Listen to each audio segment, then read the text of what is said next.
This isn't a game. A game is a game of poker where the most you lose is just money. This is personal because when we start talking about jeopardizing people's identity, people's cultures, people's experiences.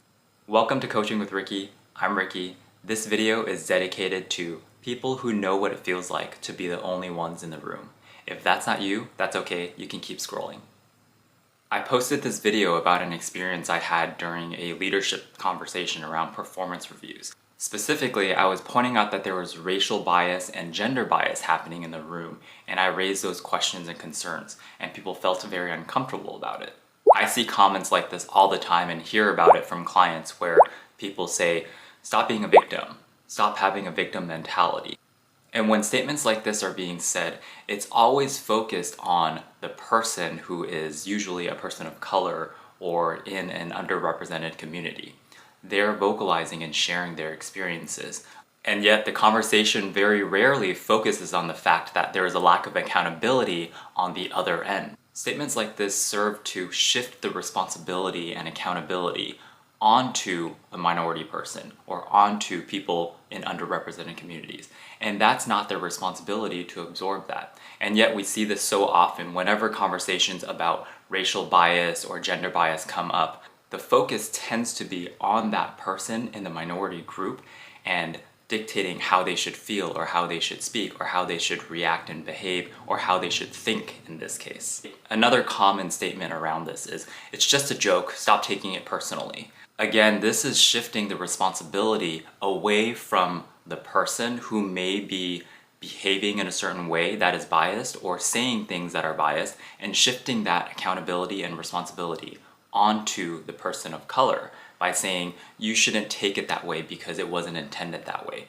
Even though people in the minority groups are sharing openly and saying, "This is how I received it, this is how I heard your message, and this is my experience." It's a form of diminishing their experience. It's a form of erasing their experience, even though they themselves are vocalizing that.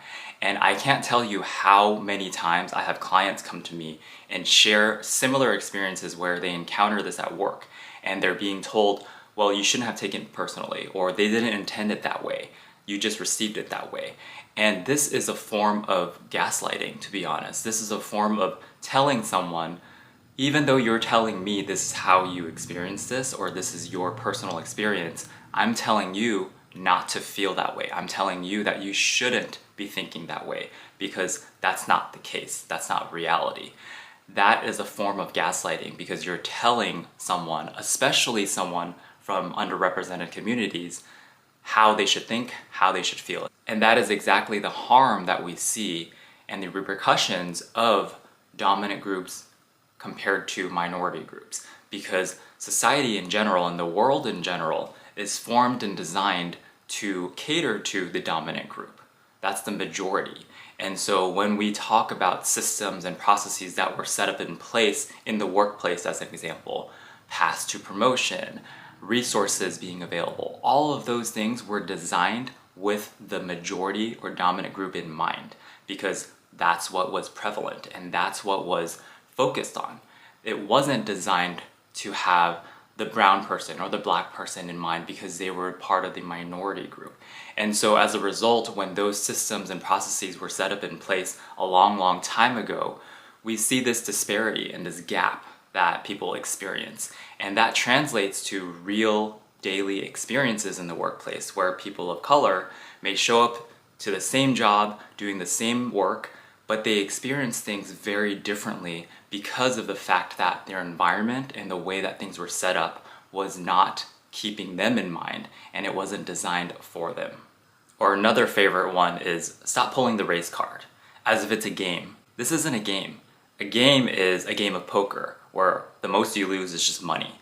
This is personal because when we start talking about jeopardizing people's identity, people's cultures, people's experiences, and diminishing that through words like "stop doing this," or "you're just playing the victim," or "you're pulling a race card," that is a problem. That is no longer a game, and it is personal because that is the daily lived lives of people of color. That is their experience. And time again, history has shown that there is an effort to erase and to diminish the experience of people of color because there's almost a lack of believability or a lack of empathy and awareness towards that, even though people actively vocalize that and share it.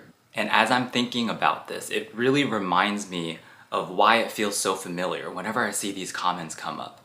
It's because I've encountered these kinds of people so often throughout my entire career in the corporate world, moving from an individual contributor all the way to a manager and now ultimately to an executive.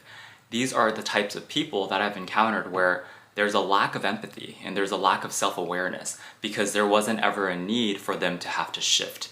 There wasn't a need for them to have to really change their perspective and see things in a different lens because their environments and the systems and processes built around them were catering towards them. So whether it's intentional or not, they had the privilege of being able to be in an environment where they felt very comfortable enough even to step into other people's spaces and to say, you should be experiencing this in this way, you shouldn't be thinking this, or you're having a victim mentality, or you're pulling the race card. Comfortable enough to make statements like that in other people's lives and other people's experience.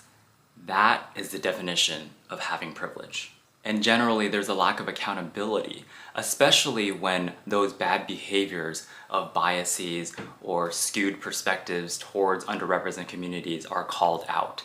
That is not something that they're used to. They're not used to having to take accountability and responsibility. So when people call out those bad behaviors in the workplace, as an example, that is against the norm. That's not what usually happens. But more and more you see that people are feeling more empowered and people are feeling more confident in sharing their perspectives and their experiences, especially people in marginalized groups. So this message is directed to those people out there who know what it feels like to be the only ones in the room. I've been there myself, and I have so many people coming to me sharing similar stories, and yet when they share that in the workplace, they're told that they're taking it too personally, or they're told that they should be thinking and behaving in a certain way, or receiving it in a different way. The responsibility and accountability is being pushed down on people like that, and that's not fair. That is so frustrating for me to see. So this message and this video is dedicated to people out there who know exactly what I'm talking about and who have been there and experienced something similar at work or in life in general. So just remember that even if there might be voices out there telling you you should be feeling a certain way or you're interpreting something incorrectly, even though that's your own personal experience, don't listen to that external noise. Listen to what your intuition is telling you and what your gut tells you, because nobody can tell you how you should feel and how you should think. Only you know what's best for yourself, especially if it's your own lived experience.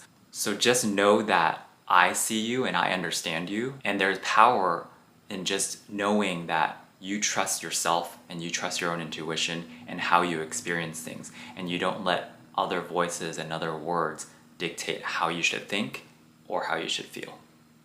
If this video resonated with you, please subscribe and watch out for more videos in the future. I talk constantly about career, culture, and life in general, and I'm looking forward to getting to know you.